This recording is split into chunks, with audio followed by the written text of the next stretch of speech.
Growing up in the 90s, you knew how well we had it for cartoons and Kids Network and all that stuff. We had Nickelodeon, we had Cartoon Networks, we had Fox Kids, we had WB Kids, we had so many awesome networks for kids. But in my opinion, I think Nickelodeon took everything that was for kids and juniors and all that stuff and just gave us golden television. One of my favorite TV shows on that network was Blue's Clues. You had my boy Steve, you had his dog Blue, and they would just solve riddles and puzzles together. But what if I tell you that Steve was actually hallucinating and suffering from withdrawals or isolation? Yeah, today we're gonna talk about Blue's Clues conspiracy theories. Before I start, don't forget to like, subscribe, tell everybody about the YouTube channel, go grab something to drink, go grab some snacks, turn down the lights, and let's have a pretty fun, interesting, spooky, good time. Yo, the older I've gotten, the less coffee I drink and the more magnesium I drink so I can just sleep better. That's how you know I'm hitting peak growing up age.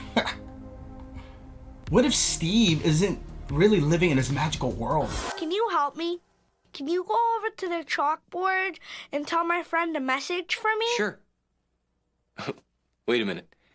Your friend lives in a chalkboard? Uh-huh.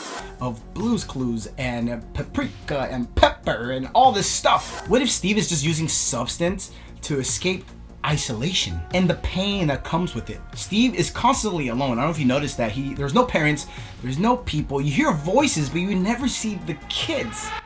He has a dog, furniture, and a routine, which sure, if you know anyone that suffers from depression or anxiety, these are very common things: isolation, routines, and kind of being weird. And I've been through those seasons.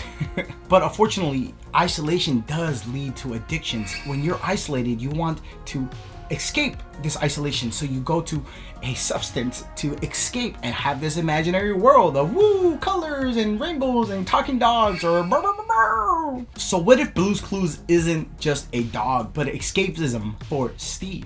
Also, what if Blue's Clues is not even his imagination? It's just literally him going through a trip. Here's some examples. Everything around Steve is exaggerant. Here's the mail, it never fails. It makes me wanna wag my tail. When it comes, I wanna wail.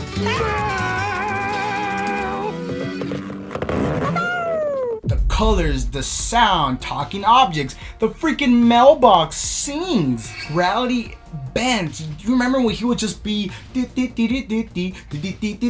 jump into a frame or he make things appear?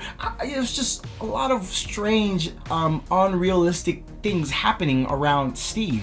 Blue's Clues becomes a ritual, becomes part of his routine. Blues leaves clues, Steve writes them down, Steve solves the puzzle, same loop every day. Compulsive behavior can become a way to control what's happening around you, a routine. For some people who are suffering from addiction or withdrawals, they need a routine to keep them grounded. Hence why he has the notebook. The notebook where he writes and draws is what keeps him grounded. Almost like stay focused, staying calm, one clue at a time. My boy was going through some man, that's sad, but dang. My boy was tripping. And to me, this is the creepiest part. This is the creepiest piece, the creepiest part of Blue's Clues, and Steve is the imaginary people and the people who are he's talking with. Our handy dandy notebook. Right, come on. Blue's, I'm so excited. Ooh. Here it is. Steve asks, can you help me? And generally he waits for a response. And in theory, you are not his friend.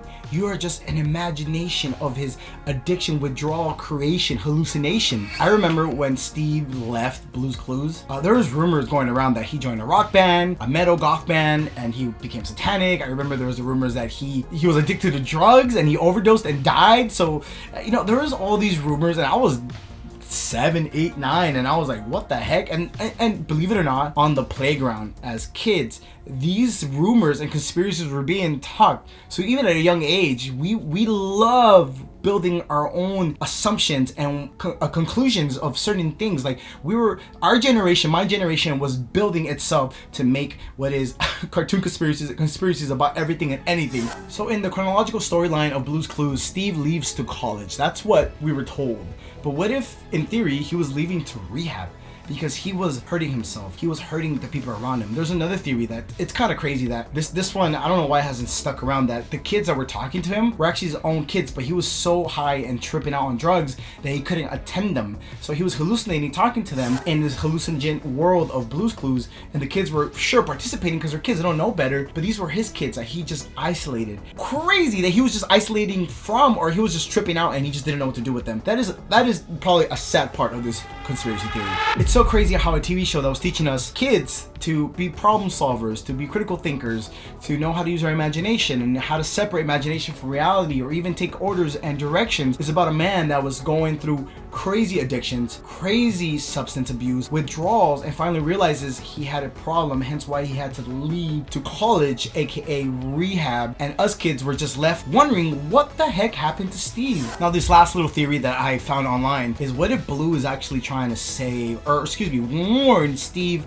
from something? What if Blue isn't playing a game? What if she is like, yo, there's something wrong? She's trying to communicate something urgent. She doesn't speak English or Spanish or any kind of word, so she goes and, you know, points at things and all that stuff. She can only leave clues. So what if the clues are the only way she can warn Steve from danger? Hence why every day there's a new mystery, because there's something new that is wrong, that is happening, and Steve is clueless. Maybe because he's high, maybe because he's depressed, maybe because he's isolated. I don't know, but Blue is actually trying to warn him.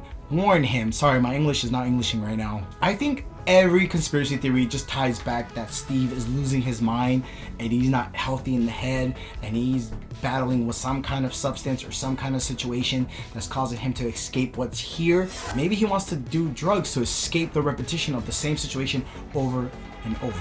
Anyways, I don't know about you, but these are some gnarly cartoon conspiracies about Blue's Clues, one of the greatest TV shows for kids in the 90s, and honestly, this conspiracy trips me out the most, but I love it so much. Now, before I finish, I want to talk about how I got this jersey. We are in World Cup season, and you know, in the World Cup we have crazy football players, we have crazy moments of football history, we have our national teams playing, and people are going wild. But what if I tell you that I know how to get great vintage jerseys at an awesome price? You heard that right. My boy JNH Jerseys, right now, me and him are collaborating. My boy sells the most authentic retro jerseys in the history of football. How retro are we talking about? I'm talking awesome, cool retro jerseys, and even modern jerseys, or maybe jerseys from the past 10 years. I got this awesome Barcelona away kit from the 08-09 season.